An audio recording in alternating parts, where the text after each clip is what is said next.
The sun had barely begun its climb when the village stirred. Smoke rose from cooking fires, children ran laughing between thatched huts, and the red earth glimmered under the first golden rays. A figure appeared at the village edge. She walked with calm confidence, each step deliberate, measured. Coral beads jingled softly against her dark brown skin. Her hair framed her face in full, voluminous curls. The fitted short wrap embraced her wide hips, and her cropped top accentuated her pronounced bust. She was thick, curvy, and radiant, impossible to ignore. Men stopped mid-task, glances lingering longer than propriety allowed. Women whispered to one another, curiosity sharper than criticism. Yet she moved as if the attention were nothing at all, her poise unshaken, her gaze steady, her presence undeniable. Every step she took drew eyes naturally. Every subtle gesture, a tilt of the head, a soft smile, commanded attention without effort. She did not speak, she did not rush, she simply existed. And as she passed through the market, the village seemed to pause with her. Not out of fear, not out of expectation, but out of inevitability. This was Funmi. And wherever she went, hearts followed. Now, before we begin, if you love interesting stories like this, make sure to subscribe so you don't miss the next one. And drop your thoughts in the comments. I read every single one of them. Don't forget, part 2 is coming. Now let's begin. The morning sun had barely risen when she entered the village. Dust lifted softly around her ankles as she walked, slow, steady, deliberate. Funmi. Thick, curvy, radiant. Her short fitted wrap embraced her wide hips and sculpted thighs. The cropped top rested against her full bust, accentuating her pronounced hourglass figure. Coral beads rested gently against her glowing dark brown skin. Men stopped mid-conversation. A calabash slipped from someone's hand. Women turned. She did not rush. She did not lower her gaze. She simply walked through the market, like she had always belonged there. By midday, she had arranged her small stall, cloth, beads, trinkets. But no one was truly looking at the beads. They were looking at her. When she bent slightly to adjust her basket, a group of young men quickly pretended to discuss yam prices. One cleared his throat. "Are you new here?" Funmi looked up slowly. A soft smile. "Yes." Nothing more. That single word lingered longer than it should have. The women noticed. They always did. "She's too confident. Did you see how she walks? And those clothes?" But curiosity was stronger than criticism. Funmi sold calmly. Politely. Never desperate. Every time she laughed lightly, a few heads turned again. She was not chasing attention. Attention was following her. Among the vegetable sellers sat Chinyu. Observant. Quiet. Unlike the others, she wasn't threatened. She was studying. Later that evening, Chinyu approached. "You're settling fast," she said carefully. Funmi adjusted her coral beads. "People are kind here." Chinyu glanced across the market where two married men were still pretending to inspect tomatoes near Funmi's stall. Kind, yes. But her tone said something else. Obina had passed that route 3 times that day. The first time, he claimed he needed palm oil. The second, ground pepper. The third, he had no excuse. Funmi didn't call him. She didn't wave. She simply stood there, confident, luminous under the golden light. Obina slowed. Their eyes met for half a second. He looked away first. By the 5th day, the pattern was clear. Men lingered longer near her stall. Some laughed louder when she spoke. Some adjusted their clothes before passing. Funmi never overdid it. A soft smile. A slight tilt of her head. A calm, knowing gaze. Nothing dramatic. But enough. Across the market, Chinyu noticed her husband Obina glance again. Just a glance. But it was enough. That evening, Chinyu visited Funmi privately. They sat outside her small hut as dusk swallowed the sky.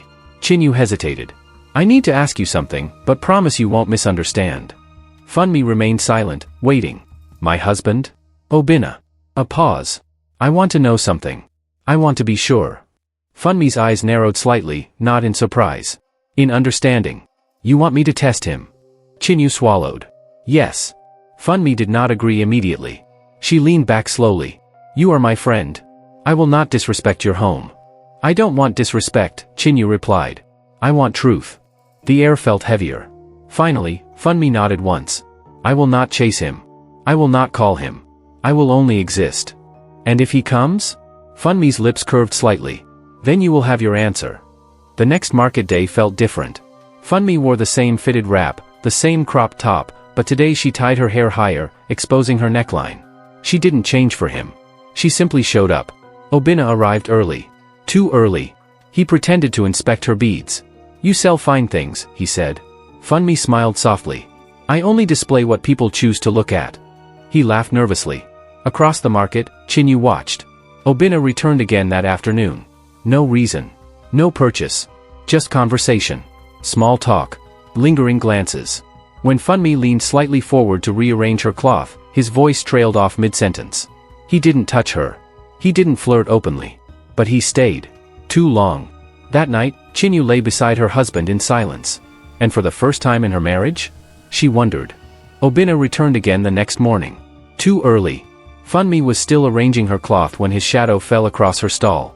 You opened before everyone else, he said. She didn't look up immediately. Early mornings are peaceful. He nodded, pretending to inspect a bracelet. But his eyes weren't on the bracelet. They were on her. Across the market, Chinyu saw him. And her stomach tightened. You must be making good sales, Obinna said casually. Funmi lifted her eyes slowly. I sell what people choose to buy. Their gaze held longer than necessary. He swallowed.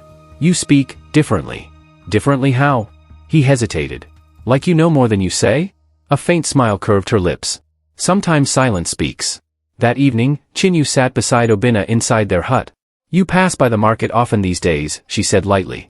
Obinna stiffened. I trade there. You never used to trade that often. Silence. He turned away. You are imagining things. But his tone lacked conviction. The next day, the market was crowded.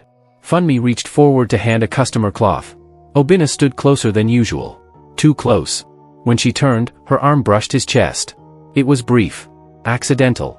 But neither stepped back immediately. He felt the warmth of her skin. She felt his hesitation. From a distance, Chinyu saw everything. Why do you come here so much? Funmi asked softly when they were briefly alone. Obinna exhaled. I don't know. She tilted her head slightly. You are married. I know. Then remember it. Her voice wasn't seductive. It was calm. But her eyes held him in place. Whispers grew louder. Chinyu's husband. I've seen him near that stall. She walks like she owns the place. The tension in the air thickened. Funmi did nothing different. She only existed. But existence was becoming dangerous. That evening, Chinyu visited Funmi again. You said you would not interfere. I haven't. He stands too close. I did not call him. Chinyu's voice trembled. Is he failing? Funmi looked at her steadily. He is choosing. Obinna lay awake that night. Funmi's image replayed in his mind. The glow of her skin under sunlight. The confidence in her posture. The way she never chased him. He turned toward his sleeping wife. Guilt crept in. But so did desire. The next day, rain clouds gathered. The market emptied early. Funmi began packing her goods. Obinna approached again. You shouldn't walk alone in this rain, he said. I have walked alone before. I can escort you. A pause. She studied him. Why? He had no answer. Thunder rolled across the sky. They stood beneath a small shelter as rain poured down. Closer than ever before. Water traced down her shoulders. Obinna's breath grew uneven. His hand lifted slightly. Not touching. But wanting to. Funmi stepped back first. You are standing at a line, she said quietly. He froze. And if I cross it? Her eyes locked onto his. Then nothing in your house will ever feel the same again. Silence filled the storm. And for the first time, Obinna understood how close he was to losing everything. The rain stopped, but the tension did not.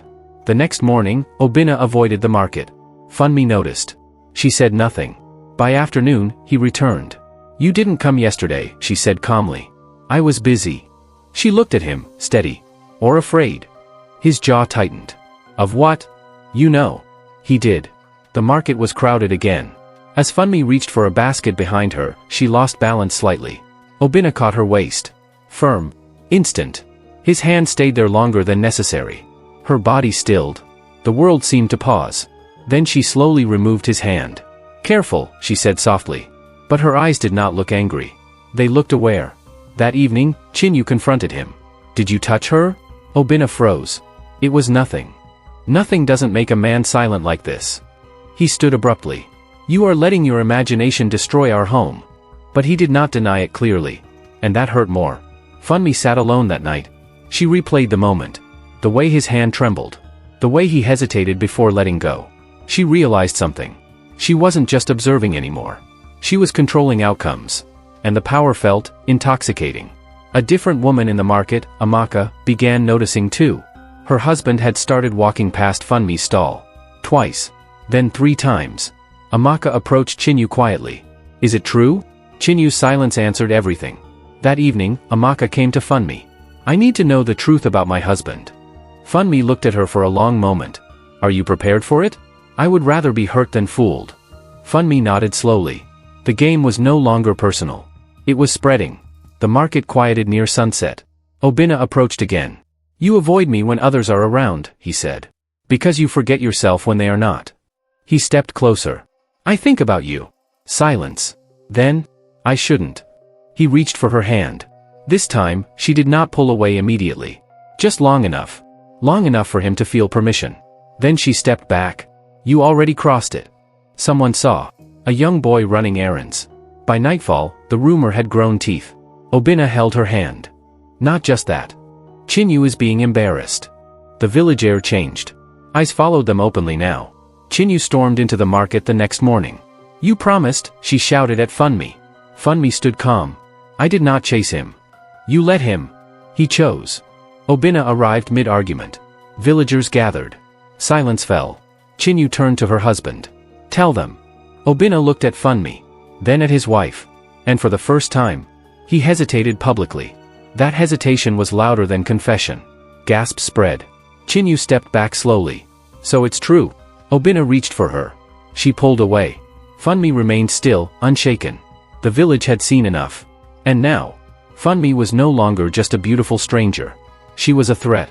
After the market confrontation, whispers followed Funmi wherever she went.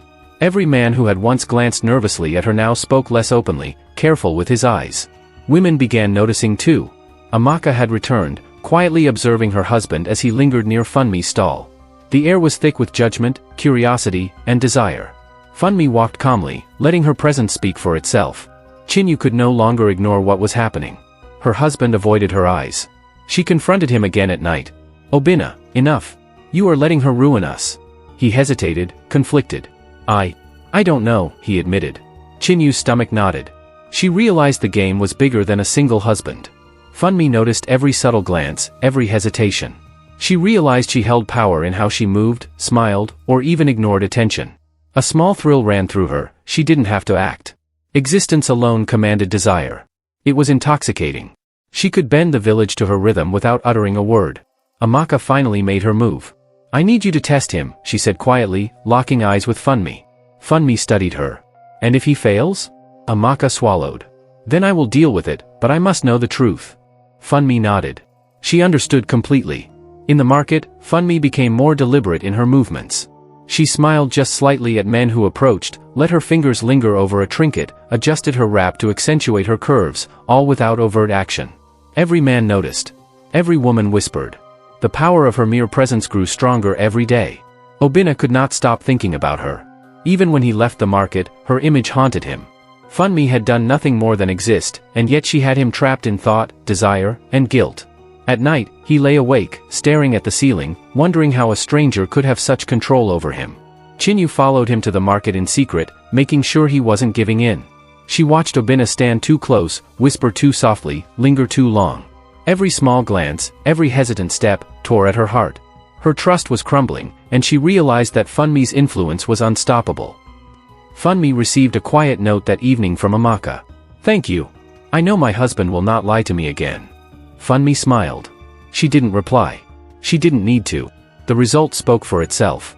Funmi's reputation as a woman who revealed truths, without revealing herself, was growing. The market buzzed louder now. Some women whispered behind their hands, eyes darting to Funmi. Some men avoided her completely, shamed by their thoughts. But there were a few bold ones, lingering, daring to test their restraint. Funmi simply continued her rhythm, her presence enough to unsettle everyone. That evening, Chinyu approached Funmi, exhausted. You are dangerous, she said quietly.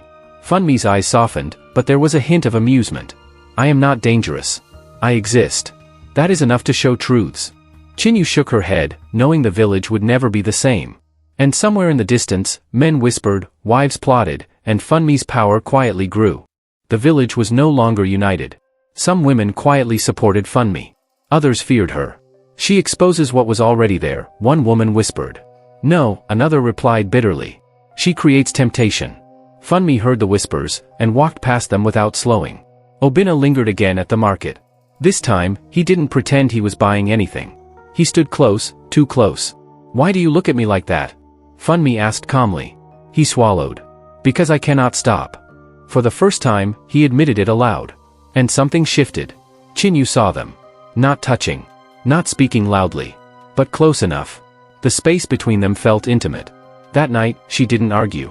She cried silently beside a man who felt further away than ever. For the first time, Funmi questioned herself. Was she helping women, or tearing homes apart? She remembered why she started, to reveal truth. But truth, she realized, is rarely gentle. Still, she refused to take responsibility for choices men made on their own. 3 women approached her at once. Quietly. Carefully. "We need your help," one said. Funmi looked at them, surprised. The village wasn't resisting her. It was recruiting her. Word reached the elders. An older man summoned Obinna privately. "You are married," the elder said firmly. "Control yourself. The village is watching." Obinna felt shame, but also resentment. Why was all the blame falling on him? And why did he still think of Funmi? One of the new wives asked Funmi to approach her husband directly. "No games," she said. "Be obvious." Funmi hesitated. This would be different. This would be direct temptation. And if he failed, the consequences would be immediate. At the market, Funmi approached the man confidently. She stood close. Too close. She asked him a simple question, softly. The entire stall area went quiet.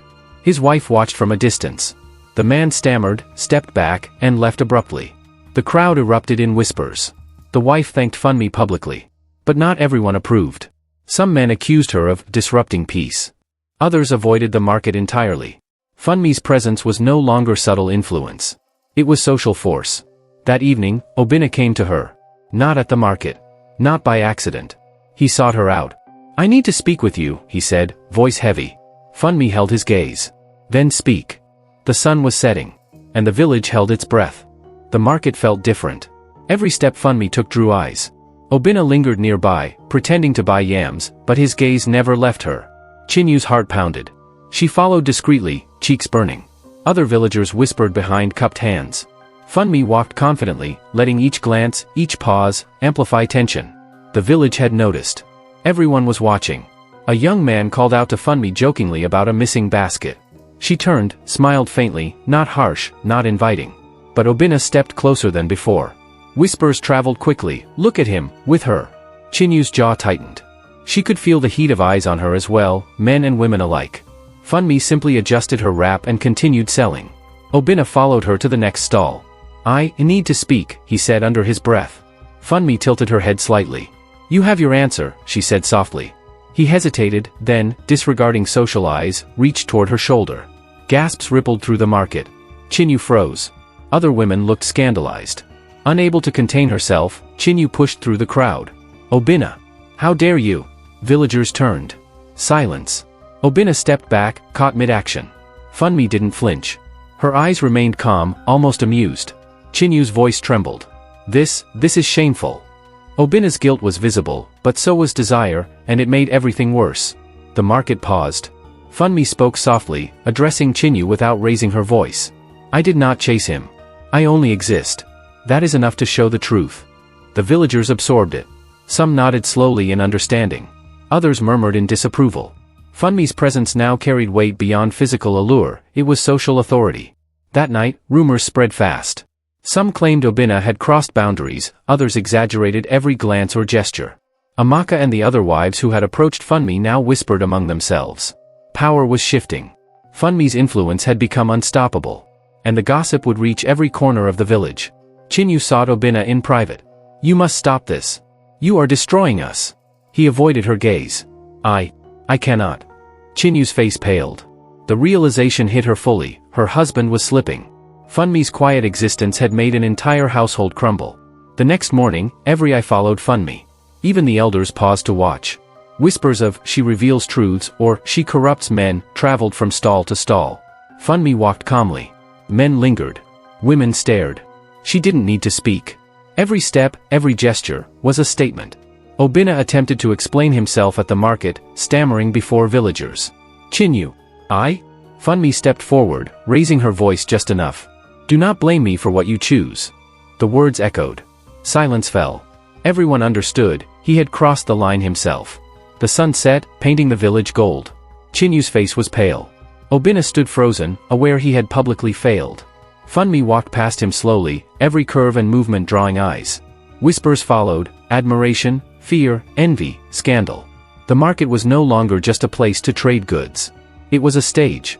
And Funmi was now the center of every eye and every heart. The village would never be the same.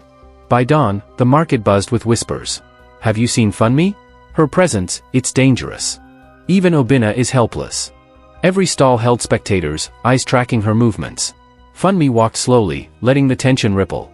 Each glance from a man, each murmur from a woman, strengthened her aura. She was no longer just a visitor. She dominated the village rhythm. Amaka's husband, long cautious, approached the stall nervously. Funmi greeted him lightly, adjusting her wrap with subtle grace. He faltered. Words stumbled. She tilted her head, letting him linger in his own hesitation. When he left, Amaka's eyes glistened. The first new failure had occurred. Funmi's reputation grew silently. Obinna continued to shadow her. Every step Funmi took seemed choreographed to tease restraint. At the market fountain, he stepped closer than ever. You know I cannot resist, he admitted quietly. Funmi only looked at him, calm. Then remember your home, she said softly. His jaw clenched. Desire and guilt warred openly. Chinyu no longer followed discreetly. She waited, heart pounding, for Obinna to falter again. When he lingered too long at Funmi's stall, she confronted him harshly, ignoring the crowd. You are destroying us. Obinna could only avert his gaze. Funmi's silent control had broken the household barrier completely. Funmi received a new request from a woman named Saad. Test him, she said simply. Funmi agreed. The next morning, Saada's husband wandered past the stall repeatedly, eyes following Funmi. She smiled faintly, letting him linger. By afternoon, he had faltered. Another marriage subtly shaken. Stories spread. Funmi ruins men without trying. She exposes secrets before anyone knows. Even the elders whispered among themselves. Some called for her removal, others observed silently, wary of her power.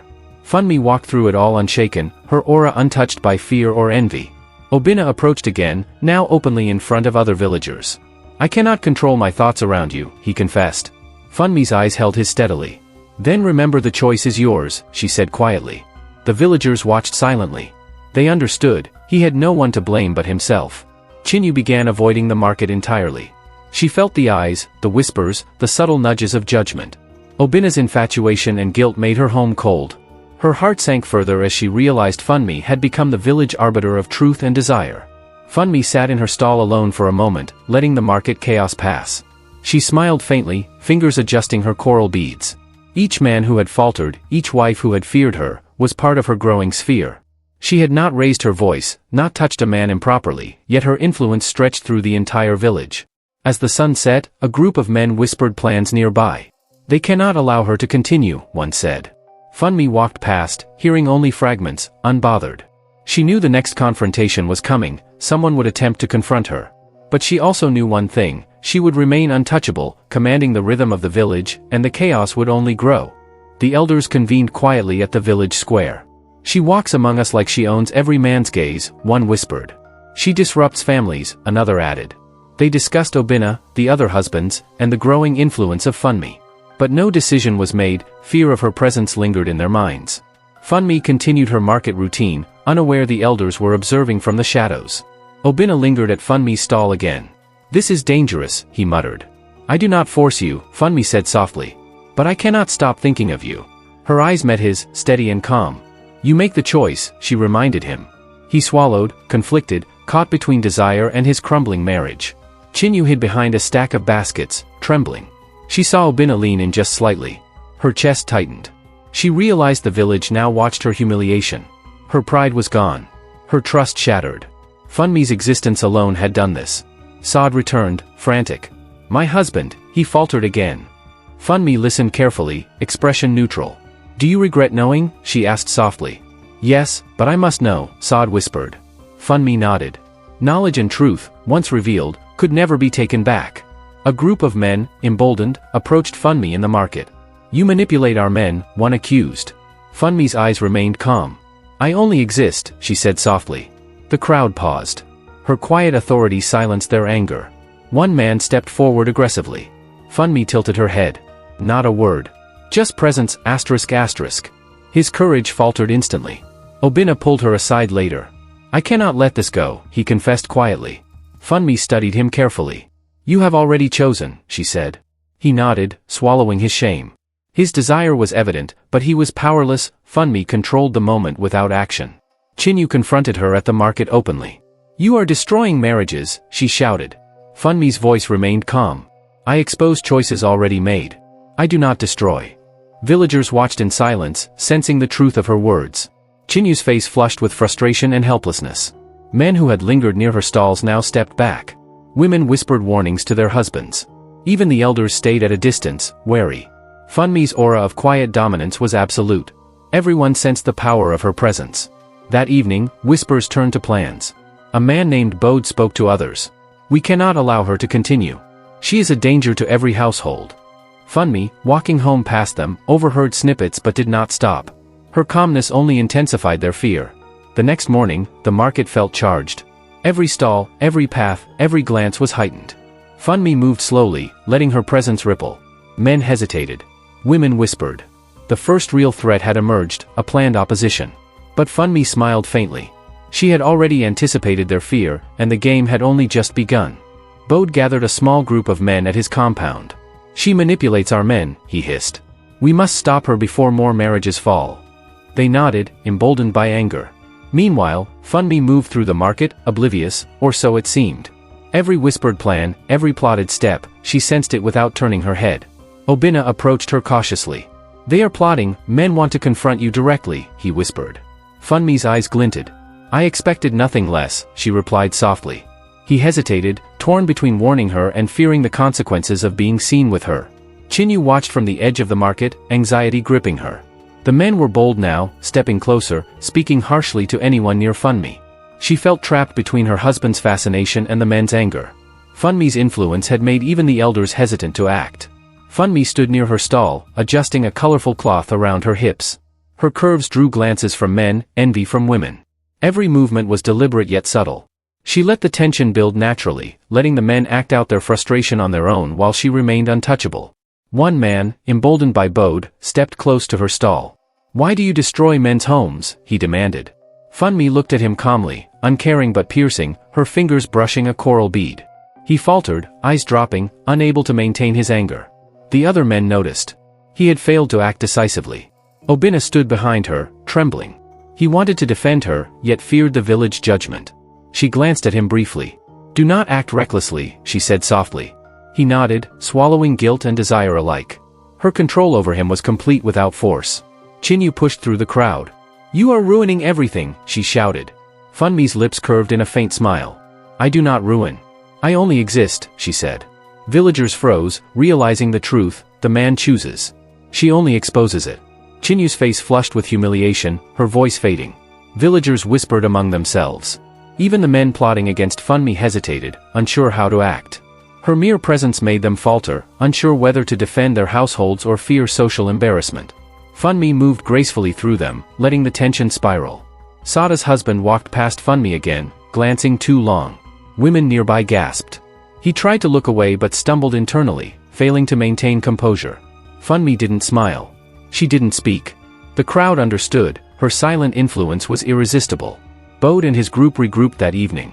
She will destroy the village if unchecked, one whispered. Funmi walked past, sensing their conversation. A faint smile played on her lips. They underestimated her power. The market had become a stage, the village her audience, and her influence had reached its apex for now. The first real showdown was imminent. The market felt electric. Everyone knew something would happen today. Men whispered nervously. Women clutched baskets tighter. Funmi moved with calm precision, hips swaying subtly, long curls bouncing, fitted wrap accentuating her curves. Every eye followed her. Every mind waited. She existed, and the tension alone made the village hold its breath. Bode stepped forward, flanked by several men. You manipulate all of us, he shouted. Funmi turned, eyes calm, voice soft. I do not manipulate. I exist. Men act on what is already within them. A murmur ran through the crowd. No one dared challenge her directly. Obinna stepped closer, visibly conflicted. I cannot control myself around you, he whispered. Funmi tilted her head slightly, lips curved faintly. Then the choice is yours, she said. Every villager saw the tension. Obina's shame was public, desire undeniable. Her silent influence had made him fail openly. Chinyu burst through the crowd, hands shaking. Stop this madness. You are ruining everything. Funmi's gaze met hers, calm but piercing. I expose truth, Chinyu. I do not create it. That is your husband's choice. Chinyu's face turned crimson. She had been humiliated publicly, and the villagers saw it. Other wives whispered among themselves. Some admired her courage, some feared her. Funmi's influence was no longer hidden. Even the women who once doubted her realized she could control desire without force, simply by existing. The market was now her stage, and every person played their part unknowingly. Sada's husband, already tested, stumbled as he approached her. He avoided her gaze, muttered something incoherent, and stepped away. Women whispered, some laughing softly, some gasping. Funmi did nothing. A simple glance, a subtle movement, and he had failed publicly. The village elders approached cautiously. Enough, one elder called. Funmi looked at them calmly, adjusting her wrap with poise. I do not intervene in men's choices. They do this themselves. The elders hesitated, aware of her quiet dominance. Even their authority could not touch her influence. Bode clenched his fists. She cannot be stopped, he muttered. He looked at the other men. They nodded in agreement. Funmi moved past them, hips swaying subtly, long curls bouncing, their anger powerless against her presence. The market had become her domain. Villagers whispered and watched, knowing the village had changed forever. Funmi walked slowly past the stalls, every movement deliberate, every glance commanding. Obina hung back, guilt and desire warring inside him. Chinyu remained tense, humiliated but aware the power she faced was greater than anyone expected. As the sun set, casting golden light across the village, Funmi stood at the center of the market. Bode and his men lingered at a distance, unsure how to act. The whispers of other wives, the nervous glances of husbands, the silent observation of elders, all converged on her. She smiled faintly. Her influence was absolute, but the next challenge was coming. The village would never be the same. And somewhere in the shadows, a new plan was forming, one that could finally test Funmi's untouchable power.